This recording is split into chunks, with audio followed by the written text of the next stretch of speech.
Hello বন্ধুরা, তোমরা কেমন আছো? আশা করি সবাই ভালো আছো, আমিও ভালো আছি। আর দেখো আবার চলে এসেছি আমি আখের ভিডিও নিয়ে। এর আগেও তোমাদের সাথে শেয়ার করেছি। আর যেহেতু আখগুলো পুষ্ট হয়ে গেছে, অনেক দিন হয়ে গেছে লাগানো, আর ঝড় দিয়েছে, ঝড়ে হেলে গেছে, তো সবগুলো কেটে নেব, না হলে এরপরে নষ্ট হয়ে যাবে। আর ডগাগুলো আছে যে সেগুলো আবার লাগিয়ে দেবো। আর একটা গাছ থেকেই অনেক আখ গাছ হয়, আর একদম কোনো পরিশ্রম ছাড়া একটা গাছ একদম জলের জায়গায় লাগিয়ে দিতে পারলেই হলো। যেখানে কাদা হয়, হ্যাঁ, ভেজা ভেজা জায়গাটা অবশ্যই হতে হবে। আর ওই যে মাথাগুলো রয়েছে, মাথাগুলো তোমরা দেখছো, সেখান থেকে লাগালেই খুব সহজেই আখ গাছ তৈরি হয়ে যায়। আর আখটা কাটতে কাটতে না গলাটা শুকিয়ে গেছিলো, আর এদিকে এত গরম দিয়েছিল বলার কথা নেই। তো ভাবলাম একটা আগে খেয়ে নিই, তারপরে বাকিগুলো আবার সব কেটে টেটে ঠিক করে নেব।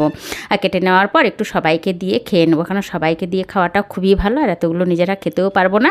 আর এদিকে তো ক্যামেরাম্যান বলছে নিয়ে যাব, নিয়ে গিয়ে রস করে নিয়ে আসবো। আমি বললাম বাড়িতেই রস করে দেবো। তো রসের ভিডিওটা দেখার জন্য অপেক্ষায় থেকো। আর এই ভিডিওটা ভালো লাগলে একটু লাইক করো, এরকম সুন্দর সুন্দর ভিডিও দেখার জন্য চ্যানেলটিকে সাবস্ক্রাইব করো, আমার পাশে থেকো। আবার দেখা হচ্ছে পরের ব্লগ।